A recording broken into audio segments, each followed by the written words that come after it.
And it is 12 o'clock. We'd like to welcome you to our presentation today. Hybrid Solutions is pleased to cover the topic of delivering proactive primary care and increasing your patient satisfaction utilizing the annual wellness visit.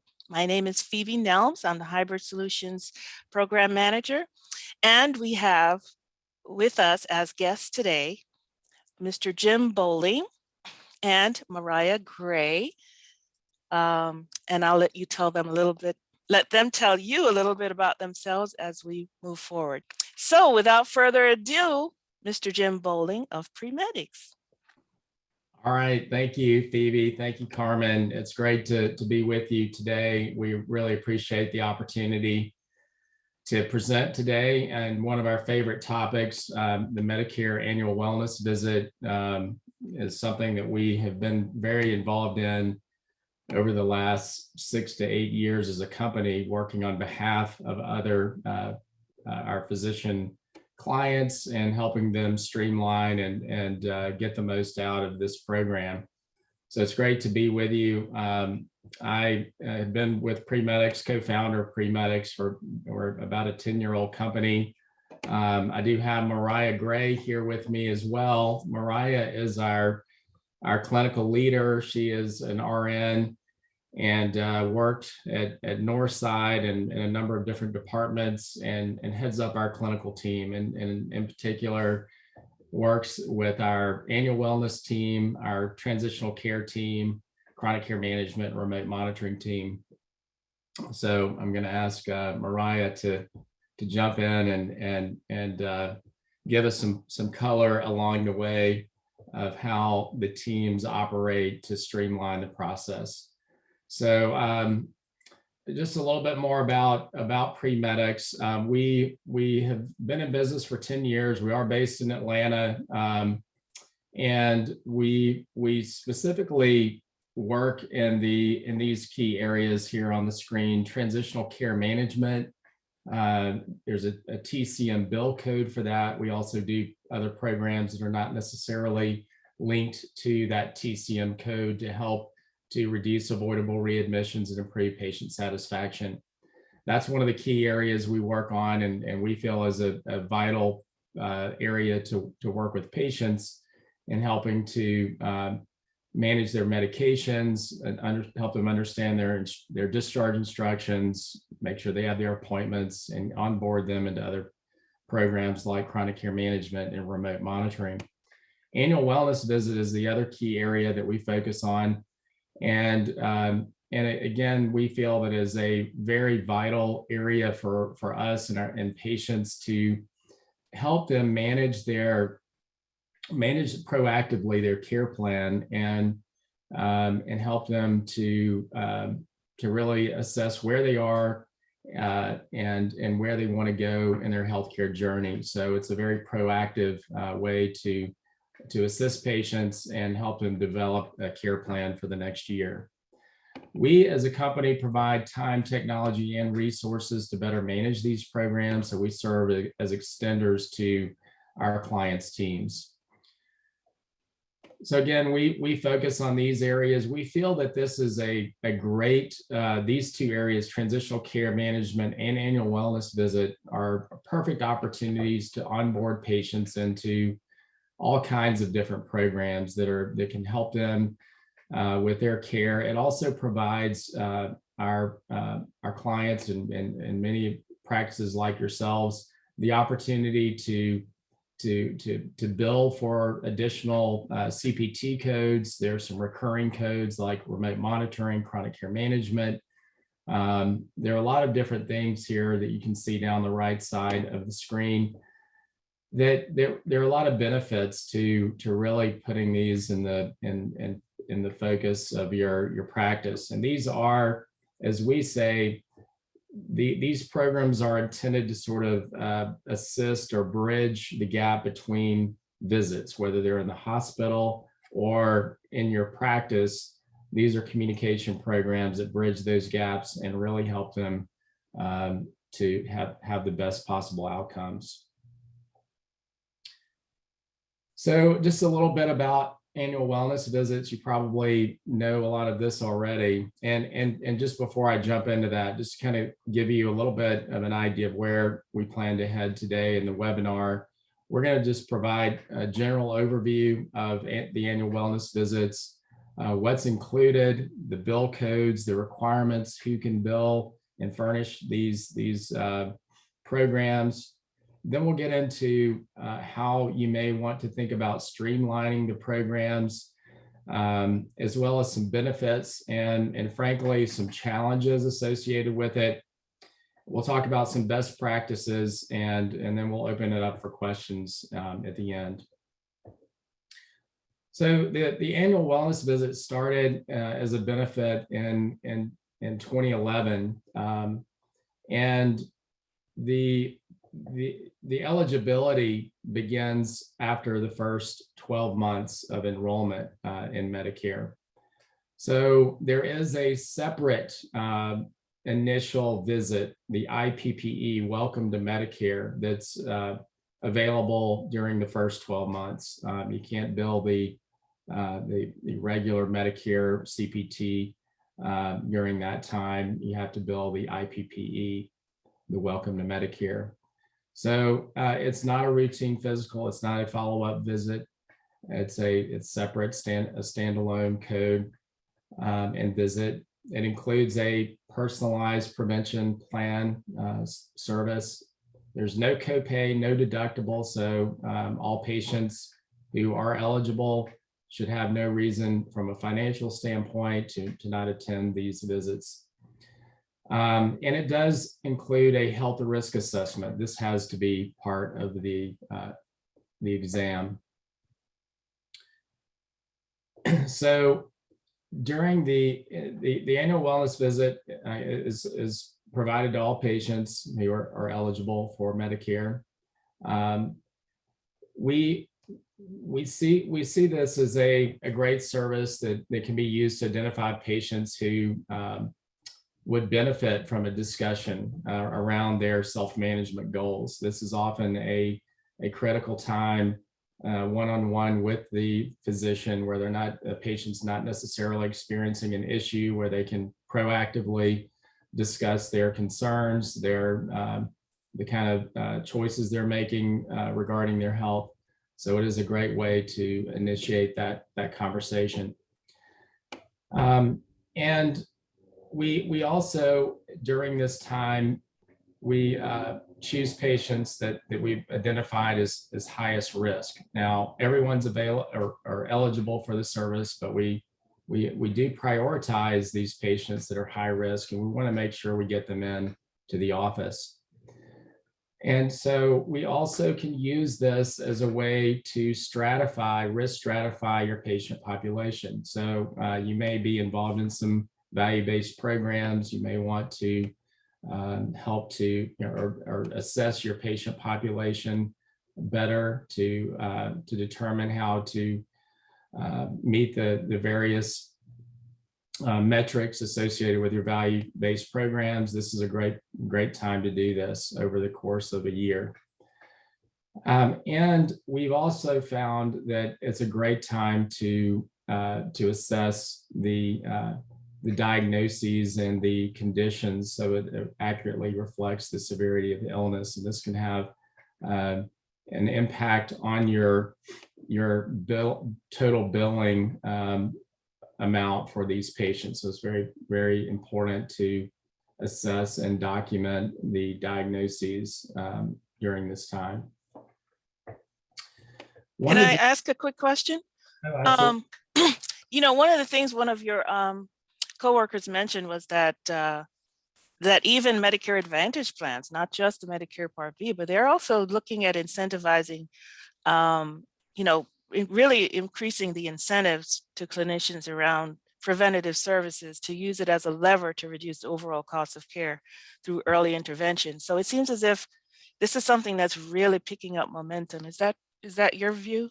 Oh, absolutely. Yeah, I should have mentioned that to start with, that Medicare Advantage, both Medicare and Medicare Advantage cover the annual wellness visit. So it definitely is a cornerstone of care And we think that it's one of the unfortunately underutilized benefits on the patient side that, and I have some statistics that will show you who is using it, who's not using it, and sort of, unfortunately, there's a low level of adoption overall. So there's a gap there that we need to work on.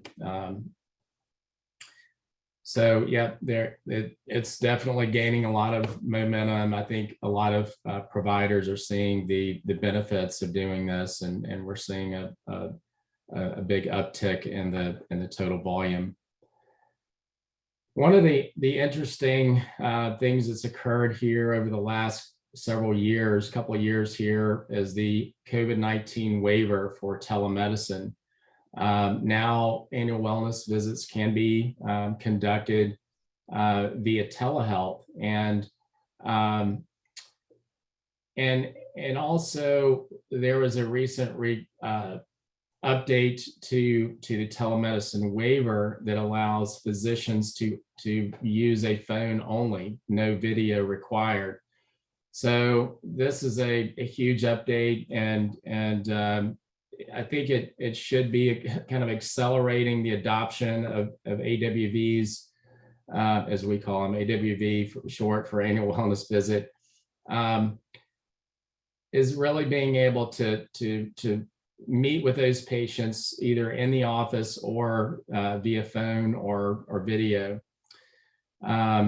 So, one of the key points here is that all the documentation requirements still are there. So there is quite a bit of documentation required, and we'll go through all of that. It's not too much or overbearing, but there's some key points that we'll cover here in terms of documentation. So just a little bit about the state of the program, the good and the bad. The good is that we're seeing improved patient outcomes with annual wellness visits. And as a result of that, we're also seeing a lower total cost of care for these patients. Their annual wellness visits are significantly correlated with the reduction in spending on the hospital acute care and outpatient services. Patients who have received an annual wellness visit have experienced a 5.7% reduction in their total healthcare costs over the following 11 months after their annual wellness visit. So if we're looking at a patient with about $10,000 in cost over a year, just by having the annual wellness visit, that patient is reducing their total healthcare cost by $570. It probably seems kind of small maybe, but in the grand scheme of things, that adds up to a huge number across the country. And that's what the intent here is, to improve outcomes and lower the total cost of care. The bad news is that in the last couple of years, we've only seen about 19% of all Medicare eligible patients actually get their annual wellness visit. And that could have improved their health or even saved their life in some cases. Another issue is that we're seeing in some cases ACO cherry picking. So a lot of or I shouldn't say a lot of practices, but there are some practices out there that are using the annual wellness visit strictly to manage their ACO population. And it is very effective in reducing the cost of care for those patients. That's why they're doing it. Unfortunately, there are a lot of other patients who could also benefit that are not getting it. The other issue is patient apathy, or no-shows to their appointments. And we found that 41% of patients scheduled for an annual wellness visit fail to show for their appointment. And then kind of the last thing is data overload, and I think in kind of going hand in hand with that is just the time requirements and some things like that. So we'll talk a little bit about how you can manage that going forward. So again, just a little deeper here on what it is. The annual wellness visit allows practices to gain information about the patient, including medical and family history, health risk, and specific vitals. The purpose is to have a proactive wellness plan developed and a personalized prevention plan put together. It is a time of planning, assessing, gathering information from the EMR, filling out family history, looking for any types of issues that may be occurring, and planning out what does the next 12 months look like in terms of my care. That could be a number of visits that are planned. It could be preventive screenings. It could be, hey, I think you would benefit from using a remote patient monitoring system in your home, so that we can kind of see how you're doing between your office visits. We can intervene with you if you're having a reading that falls outside of our desired range. It's a time for physicians to improve overall quality of care and engage their patients and really optimize their opportunities for reimbursement. It also, there's a cognitive impairment assessment as part of this. So there's we're looking for issues, depression, mood swings, and disorders that could be really contributing to a downward trend overall in healthcare. So for that patient, and this needs to be addressed. We found that the depression and these sorts of things, they're so rampant in this population, and it really does contribute to their overall decline in many cases, unfortunately. So the personalized prevention plan is designed to help prevent disease, disability based on current risk factors, and this personalized plan includes a health risk assessment. It's a review of medical and family history, developing a list of all your current providers, prescriptions, taking vitals and understanding certain key measurements and how they may be fluctuating from year to year, detecting any cognitive impairment, providing health advice, other risk factors that may be identified. That's an opportunity to talk about those. And then to create a screening schedule for preventative maintenance. That's a key area of these preventative services, getting shots and anything else that may be appropriate for that patient. And then lastly, advanced care planning. This is another key part of the benefit and helping to be thinking of that end of life planning and ensuring that the desires of the patient are well documented. So who can furnish this service and bill for the service? The physician, of course, can. The PA can also bill for the service or furnish the service and bill. Nurse practitioners, clinical nurse specialists, and there are other professionals, educators, registered dietitians, and a number of other certified health professionals working incident to the physician that can furnish the service under the guidance of the physician. I couldn't help but notice that so many of the services that are included in the annual wellness visit are quality measures or improvement activities for those clinicians who are eligible to required to report to the quality payment program. So it seems as if this is a really great foundation for hitting a lot of those measures as well. Absolutely. There's no doubt about that. I think that this really can be the cornerstone of those programs and really checking the boxes on many of those metrics. So the CPT codes that you will be using, if you're not already using these are some of them that are kind of core to the program. The initial code, the GO402, is the Welcome to Medicare IPPE, and that is during that first 12 months of eligibility. Then the initial visit, that's a little bit more than the subsequent visits. And then we have some advanced care planning CPT codes, and we'll provide this deck, or I guess you can, we'll provide the recording of this if you want to go back and see any of this at a later time. So let's talk about the initial Welcome to Medicare, and we'll walk through each of these in a little more detail.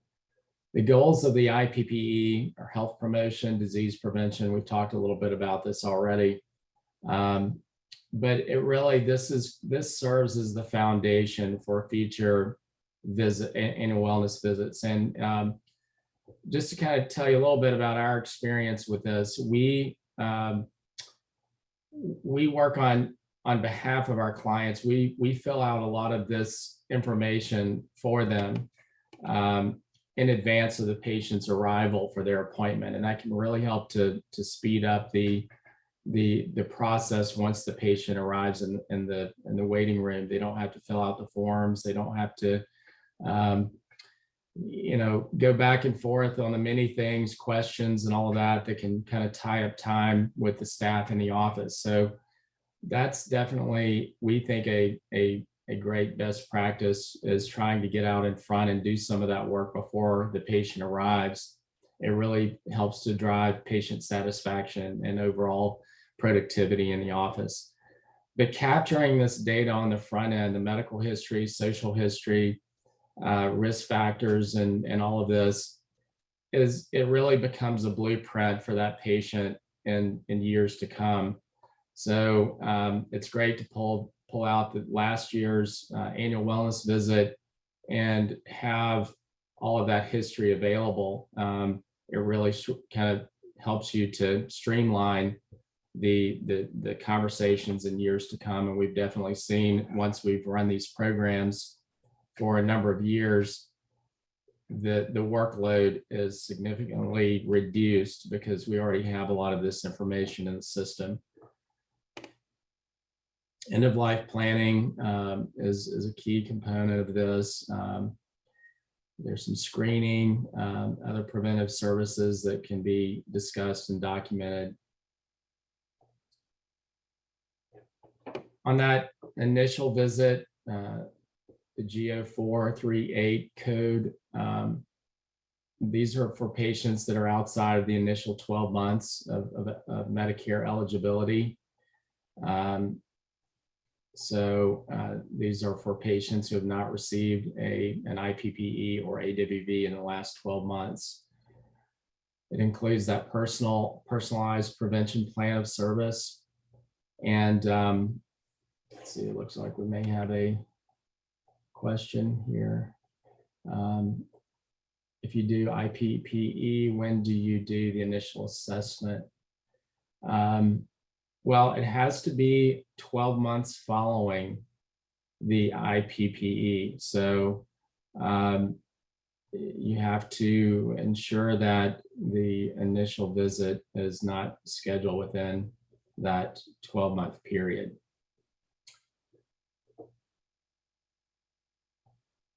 So the health risk assessment is completed in the visit. And here are a few of the components or elements of the annual wellness visit: administering the HRA, collecting current providers' medical history, depression screening. So we covered a lot of this already, so I'm not going to go into a lot of detail, but this is really more, I think, as a takeaway for you, if you're interested in going back to this as a reference in the future.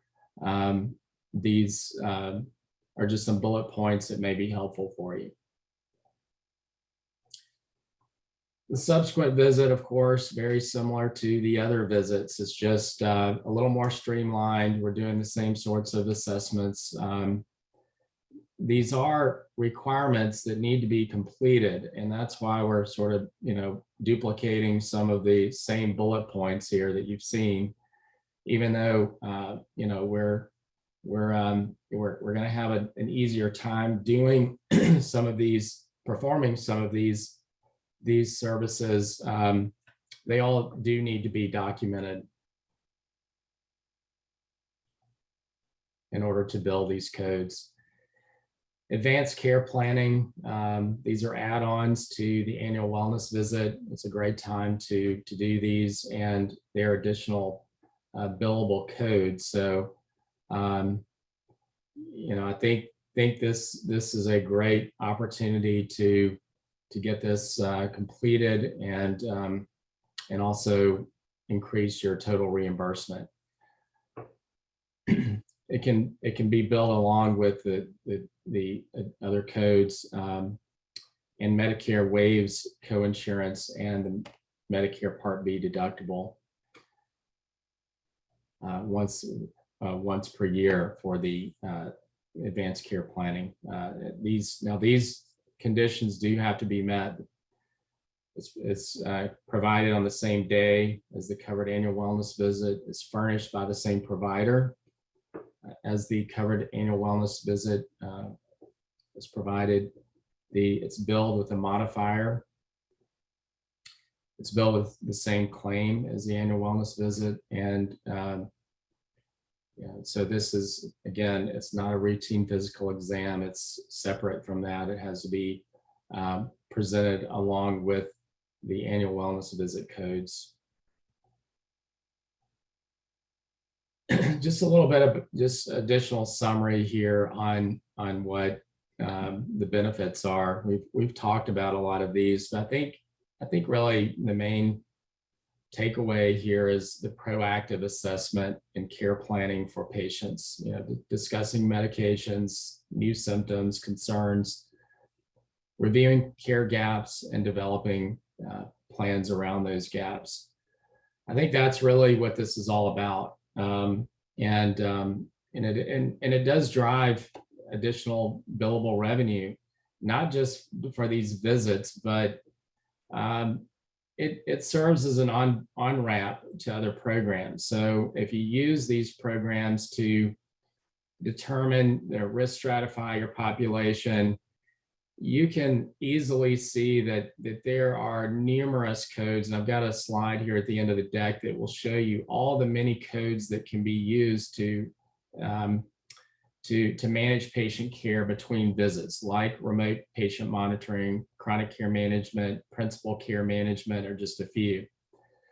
And that's something that we also do as an organization. We've had a lot of experience running those kinds of programs on behalf of our clients. And it's an opportunity to drive these HEDIS scores, which is obviously very beneficial to the practice. Now, let's talk a little bit about some of the operational challenges. So it's not always easy to implement these types of programs.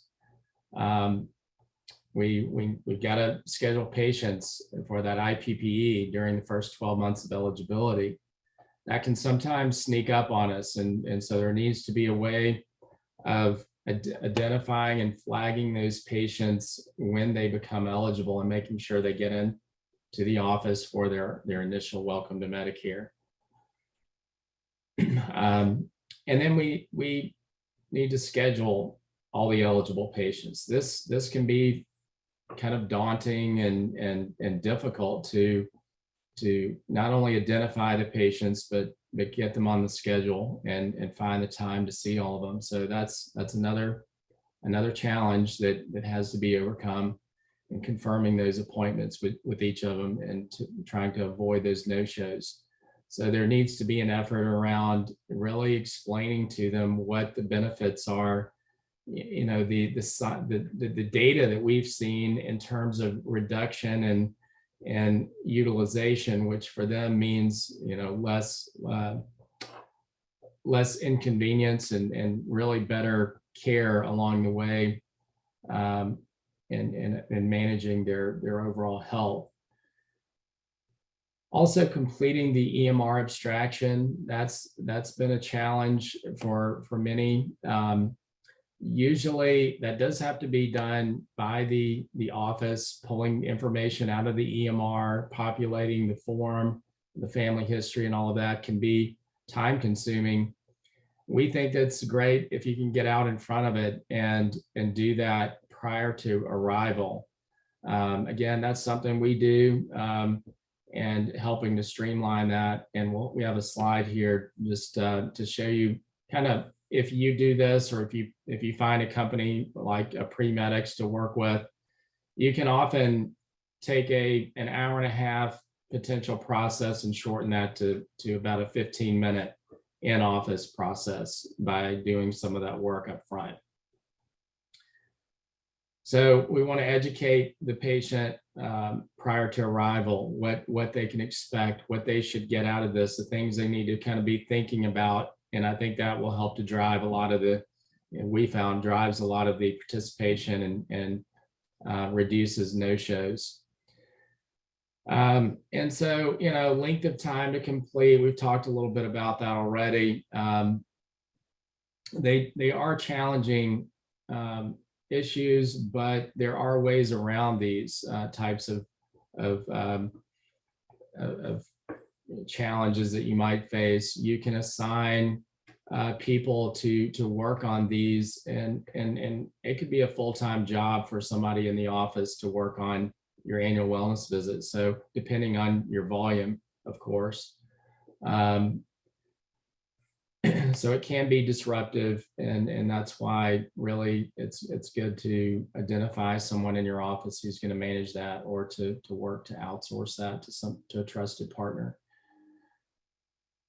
And it's a great time to enroll them in these other programs, but some of that can present some challenges as well. So let's talk a little bit about best practices, streamlining the process. The pre-visit planning, I think, is so critical to that. How do you take time or reduce the amount of time the patient has to spend in the office, asking questions, filling out forms, you know, gathering information? That can be very time consuming for everybody and frustrating in many cases. So you want to really utilize your non-physician staff and incorporate the EHR, of course. That's kind of an obvious one, but we are really seeing that, you know, pulling those abstractions, pulling that data out, gathering as much information. There's so many benefits to gathering information and filling these forms out accurately. Let's talk a little bit about oh yeah, do you have a question, Phoebe?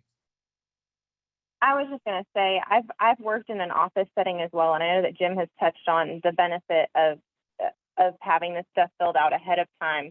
I worked in a neurology office where the average age was there was a lot of elderly patients there, and I think it's important to pay attention to how stressful it can be for a patient to arrive and have to fill out this big long form that's asking about depression, that's asking about their ability to take care of themselves.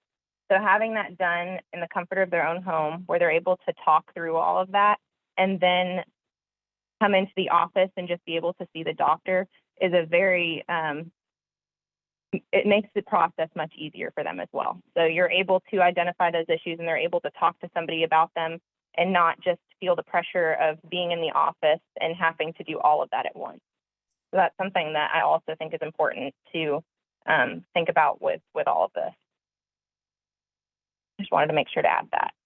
Yeah, thank you. And so, Mariah, maybe you could, I know you and your team are involved in this process and sort of streamlining the process and saving time and some frustration on both sides of the practice and the patient. Maybe do you want to walk us through sort of a day in the life of what you do with the annual wellness visits? Yeah, absolutely. So as Jim said, I mean, this can add a lot of time if you're having to do the questionnaire, pull all that information, and do the whole process. But if you team up with somebody like Premedex, what we do is we go into the EMR, we look at the schedule and are able to identify the patients that have AWVs. We do this 2 weeks in advance so that we make sure that we have plenty of time to try to reach these patients. We're going to go in and do the extraction process where we pull the information that's already in the chart so that when we're calling the patient, they're not having to remember exactly when they had their colonoscopy or their vaccines or things like that. We're able to have that information and more so confirm it with them when we're talking to them. When they've had their flu vaccines, their colonoscopies, their screening, any surgeries that they've had, we pull as much information as we can so that they're able to just tell us more recent things that have happened since the last time that they've been in the office. So we fill out that form as much as we can before reaching the patient. And then for the next 2 weeks before the appointment, we reach out to the patient frequently to make sure that we're giving them multiple attempts to get their forms done.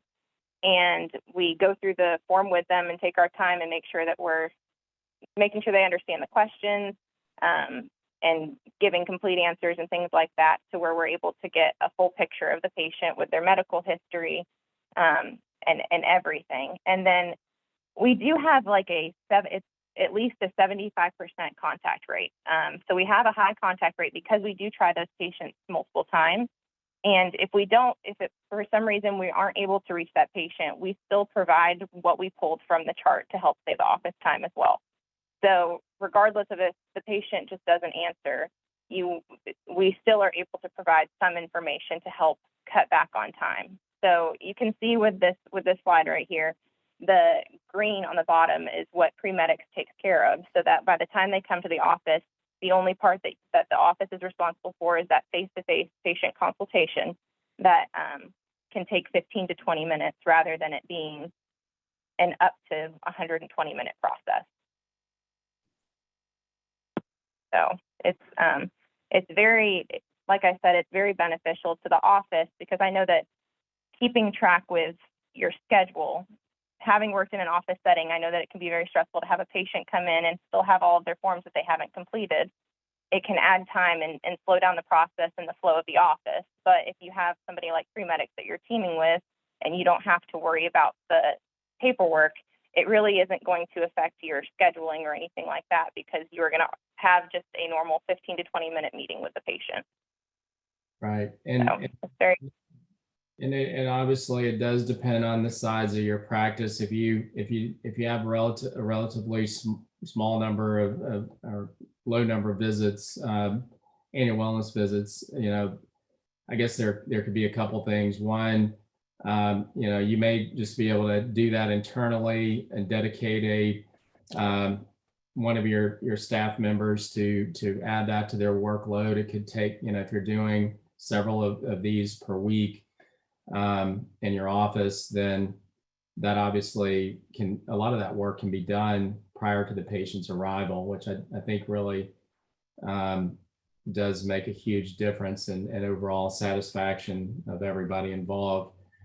And so maybe one other issue you might be having if you're only having a few annual wellness visits per week is maybe you're not reaching all the eligible patients that should be getting them, and that's something else that by using this process, I think you can effectively manage a much higher volume of these types of visits instead of having them consume so much time when patients are in the office. And then that, once the frustration starts, it can kind of make everybody want to slam on the brakes and not open this up too much because it feels pretty uncomfortable. But I think these are some strategies that you may want to use to increase volume of visits and see a lot more patients.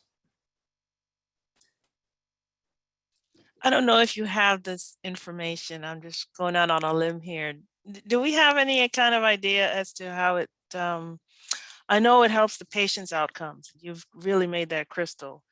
How does it affect the practice's bottom line? Is there like, have you done any analysis on how it helps them increase their financial health as a practice? Absolutely. These are the bill codes that we reviewed. Those are, you know, for the amount of work, if you can get this down to a 15 to 20-minute visit, you know, I think that it's a healthy, you know, billable reimbursement amount. And so it really can drive a lot of revenue for the practice, and not just on the AWV codes and the advanced care planning add-ons, but you know, there are, I'll get to the end of this. I've got a slide I think that will address your question. We've got a slide at the end that has all the different CPT codes that can be added onto these programs. So we just look at AWV as an onboarding to many other remote care management opportunities. Of course, that takes a little planning and a little more potentially staff coordination, or of course you can work with a company like Premedex to help focus on those, so you can stay focused on the work that you're already doing. But yeah, I think that's a great point. The financial aspect of this is definitely significant. I'm not going to go into a lot of detail here, but this is just a journey map of how this works and what we try to do.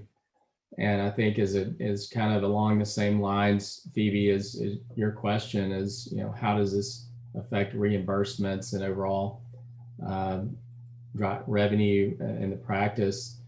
There's kind of this one-time event of the annual wellness visit, pre-assessment that we talked about, and the appointment. And then there's all the ongoing follow-up, and this could be remote monitoring. It can be, you know, care gap closure, preventative screenings. All of these can drive additional revenue for you. So really, I think the key here is developing the checklist. What does this patient qualify for? What do they need over the next 12 months? And let's go down that checklist to make sure we get all of that done for them. It's what Medicare wants you to do. That's what the whole program is for, is really developing that care plan and really putting that into action. And so all of that, every bit of that, what comes after the annual wellness visit, is driving revenue for you. And a lot of that can be compounding revenue as you add more and more patients to these programs. And you can do it very slowly. We've had experience with some practices who've wanted to enroll all their patients at one time on remote monitoring or chronic care management. And I'll say, from experience, I don't think that's the best way to do it. It is the fastest way to drive revenue, but you know, we think that the best way to do this is meet with a patient in your annual wellness visit. This is the perfect time to talk to them about these other programs and the purpose of the programs, and also to make sure that they want to participate in these programs. You know, as much as you might want to get them involved, they do have to be willing to participate. So that's a real key component and all of this is trying to show them here are the benefits of these programs to them. Obviously, you know, there's reimbursement behind all of this for you, but you know, we do screen out patients who are just unwilling to participate, because that does ultimately cause you a lot of frustration. So we can triage any escalations to your internal nurse, or that's what we do. You can triage issues if a patient has an alert. One of the great things is that can drive additional appointments for you. So a patient has an issue with their remote monitoring equipment. You're getting reimbursed for remote monitoring, but maybe you identify an issue with the patient where there's a medical necessity to have that patient seen by the physician. Oftentimes that could be a virtual visit. Maybe it's say, hey, I want to, the physician wants to see you, check you, have a consultation, talk about your medications, talk about some other things, and try to do some tweaks to help you get back on track. So that's another great way to drive practice revenue.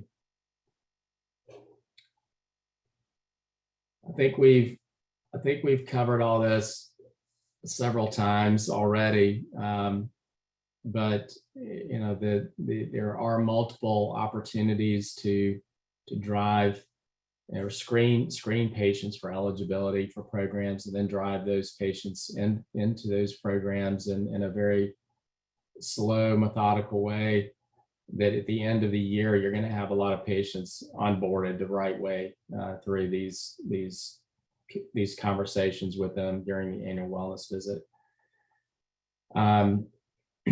So again, this is a key part. Is the patient a good fit? Does the patient have co-insurance? Some of these other additional programs, there's a copay in some cases, so you have to be aware of that. Are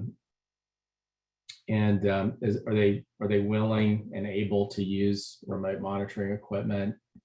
Are they willing and able to communicate with a care coordinator?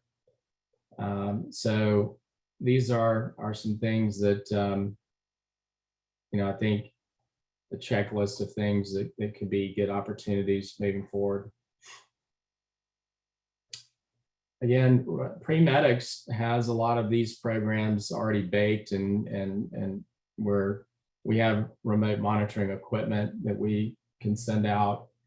There are codes that cover that equipment, so there's no margin in that for the practice on the equipment, but the codes do cover the cost of the equipment. And then there are additional codes on top of that for engaging patients and gathering the readings, 16 readings per month. All of that can be tracked, and then there's additional billable reimbursement every month. So this is the list of codes that, and some of this is it's an evolving set of codes, of course, with all the different regs, but these are all of the remote care management codes, that at least there's some component of remote care management, which I think is maybe helpful to kind of go through all of this and think about all of the different things that can be billed for these patients. So, we like to go through and create a checklist for the patient. This is everything they need to be doing over the next 12 months, and what sorts of programs and what types of CPT codes are relevant for them. There can be smoking cessation as one that can be done every month. That's a big one. Counseling and those types of things. So we have, this again, this deck will be provided, and hopefully this can be helpful for you. So I think that's all we have on our slides here. We'll open it up for any questions if you have any. Well, I want to thank you both so very much for sharing all that information with us. And we did have one question, and you addressed it right on the spot about the IPE, when to do the initial assessment. It has to be, if I remember correctly, after the beneficiary has been a Medicare recipient for at least 12 months. Is that correct? The welcome to Medicare is within the first 12 months, the IPPE, and then the following, the follow-up visit needs to be with 12 months following that Okay. visit. Awesome. Thanks for clarifying that. We have another question. She says, I do house calls, but they do not pay for depression screening. Any advice? That's a very different scenario. It is. It is a different scenario. Depression screening is part of our annual wellness visit. I'm not really, I think that Are some codes specific to place of service and may not translate to a I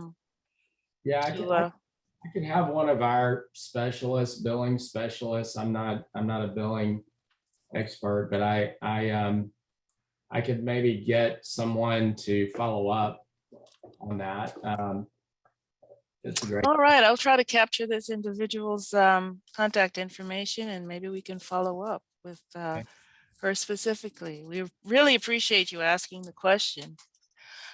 Is there anything else? Any other question that we can cover for you? Seems not.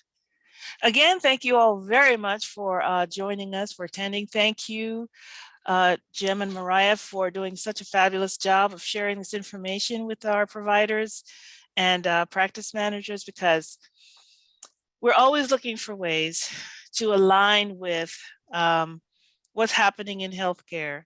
As you mentioned, this is an initiative that CMS has put in place, and it also ties in so very closely and very well with those who are required to report to the quality payment program. Many of the quality measures and the improvement activities are hit successfully by completing the annual wellness visit. You already have the documentation housed in the EHR, and it's something that you're already doing if you're conducting the annual wellness visit. So it's a win-win for the practices and for the patients who have a proactive approach in place to managing their care year over year and creating a benchmark pretty much for each year, so that the clinician can assess their progress or address gaps in care that need to be addressed. Mariah, do you by chance have, I'm going to put you on the spot, truly, do you perhaps have a really short story of the positive impact this has made on an individual patient that maybe you can recall from your time in the practice? I know it's terrible. I really put you on the spot. I can, as an example of a patient that we've called before and done these forms with, we've had situations where we've identified issues when we do that depression screening. I know that we had one patient where we called and went over the depression screening with them, and they had just lost a loved one.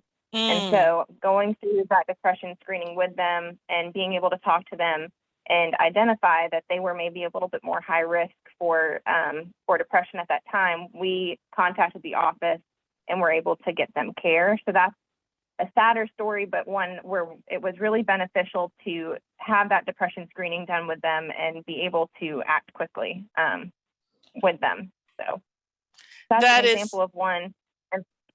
That's awesome. And I would just say, like I said, sorry, with any other person that we've called, especially when they're older, when we're going through those questionnaires and things, whether it's us that's doing it or the offices that are doing it, I think that when you're going through those, a lot of those questions can kind of be confusing for a patient if they're just being asked, and being able to take their time and explain the question and get the accurate answer for them has always been beneficial. We've seen that a lot with the older population. So. Yeah, because it really all comes down to the individual, and when you hear the beneficial results on an individual level for a patient, then you see the power of this. If something changes just one person's life for the better, I think it's worth it. Well, thank you for sharing that. Yeah, thank you so much for sharing that. All righty. Well, we are close to our time. If you could just forward the slide one more time for me. And here's contact information for Premedics. And also we want to talk about our continuing education opportunities for those who might want some CEUs for professionals, certifications. You can use this link to access some training and also get a discount from Formed Approved. We want to thank you again for joining us. And should you have any questions or if we can assist you in any way, please reach out to us. Here's our contact information. So thanks again. Have a safe and prosperous afternoon, everyone.